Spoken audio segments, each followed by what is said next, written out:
Hey everybody, this is Russ from Retro Game Core. We have a kind of special video today. We're going to do a hands-on impressions video of a device that I don't actually have in my hands. Now the thing is, I've actually tested this device a couple times already, but it was while I was on the road. And so in this video, we're going to talk about some of my experiences in testing out the Pimax Portal and some of my thoughts before it actually releases. Now I should be getting a review unit here pretty soon, and when I do, I'll do a more in-depth analysis of the gaming performance that we can expect. But for now, I just kind of want to talk about some of those impressions that I had when actually testing the device and some of the prospects that I think are really interesting about this device for the future. And so without any further delay, let's go ahead and get started.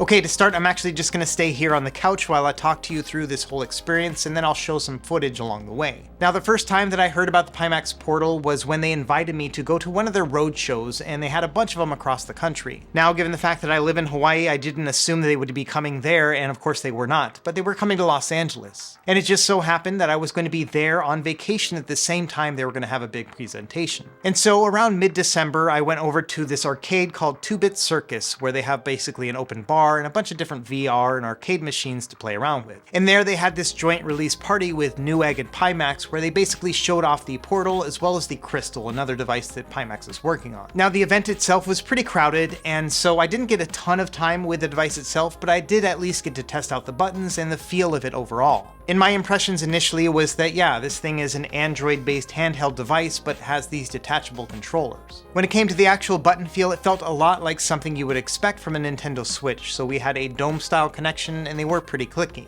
One big distinction though was that the trigger buttons had an analog input, which I'm always happy to see. Now there were some unique aspects to the controllers themselves. For example, they had 4 different face buttons up on the top that you could program for anything. And I learned that those buttons have their own specific key code, which means that you'll be able to use them in specific cases like with RetroArch for hotkeys. And so while Pimax was kind of positioning this handheld as being an Android gaming device as well as a VR headset that you could slot in, I personally started thinking about it more in kind of the emulation and retro gaming sphere. As many people know if they've watched a bunch of my videos, there is one specific Android device that is one of the best right now, and that is the AYN Odin that uses a Snapdragon 845 processor and can play all the way up to GameCube and PS2 for the most part. And the way I saw it, the Pimax Portal improved upon the Odin in just about every single way. When we're talking specifically about specs, this one is running the Snapdragon XR2 processor. That's the equivalent of a Snapdragon 865, but with some VR capabilities baked in. And so when it comes to just pure performance, we can expect quite a bit more than the Odin. Another interesting aspect is they went all in with the display. We're looking at a 5.5-inch screen with a 4K resolution. In addition, it has a 144Hz refresh rate and a 16:9 aspect ratio, which I'm always happy to see when it comes to a gaming handheld. Now that high refresh rate doesn't mean a lot when it comes to retro gaming, but it will be really helpful when you're using it in VR mode as well as when you're playing Android games. But all things considered, with an improved screen as well as a faster processor, we're looking at something that might have a lot of gaming potential. Additionally, they've kind of thought through a couple other things. For example, it does have active cooling, and they have some software implemented that will actually regulate that in real time. Not only that, they've really kind of thought about everything when it comes to the software as well. For example, there's a key mapper that's going to be baked in when it releases. That's going to make it really great to be able to play some competitive games that don't have built-in controller support. And so as you can imagine, after just a few minutes with the device, I started to see a little bit of that potential. Of course, it can do other things like become an impromptu VR headset and can also obviously be used for Android gaming. But when it came to retro gaming in particular, emulating your favorite systems all the way up to PS2 and even a little bit of Switch, I was really intrigued. Another thing that impressed me is the initial price point. We're looking at $299 for that base price. And that's going to come with 128 gigs of internal storage, but there is an SD card slot if you want to expand it more. Now you can bump that up quite a bit more. I think for another $100 you can get 256 gigs of internal storage. Personally, if I was making an order, I would go with the lower amount of storage, save that money, and then use the SD card. And also for those who want a really crisp and beautiful display, there is a QLED model as well. Now I think some of these prices are not finalized yet, at least that was the impression I got from the company, but I think the QLED model is going to be something around $550. And looking at the difference between the two, yeah, it's impressive. I would say the QLED does look quite a bit better. But again, what really intrigues me about the Pimax Portal is that $299 starter price. Personally, I'm the kind of guy that wants to get the base model of something, and you really have to sell me on those upsale items. And so if you really like to have a nice screen with your handheld, yeah, the QLED model is really impressive, but for me, I'll probably stick with the LCD.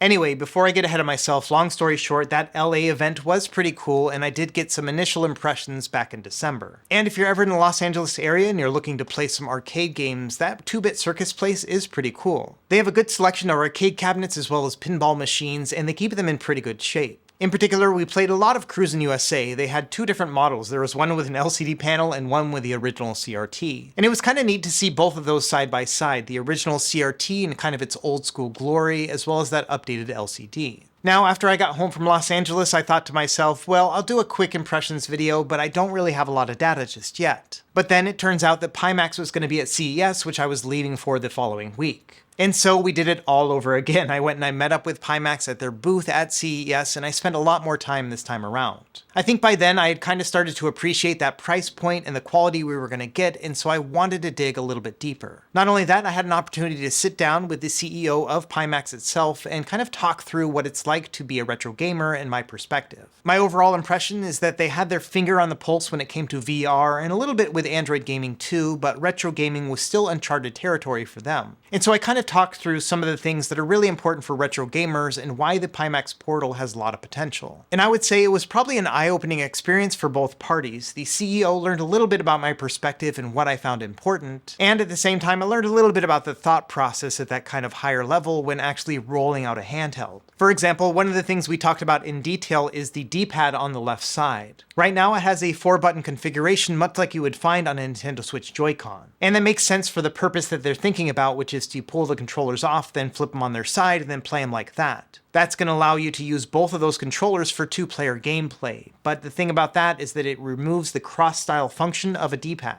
And so I explained to them how it is to play a platformer when you're using Joy-Cons like that, as well as the same thing when it comes to fighting games and trying to do a rolling move. And so we kind of talked it through for a while, and then the CEO himself was just like, well, maybe we can just add a different controller module that will be available for purchase. And it's funny because I hadn't really thought about it in that perspective, because that would be pretty awesome to be able to just buy one for maybe $20 that would be more D-pad or retro gaming centric. Either way, it was just kind of a fun experience to go back and forth, even though there was a bit of a language barrier, just to kind of talk about everything that I was looking forward to with the handheld. At the end of the day, I found the whole experience really refreshing because often I'll be sending out emails and I never know whether or not they're going to be completely understood.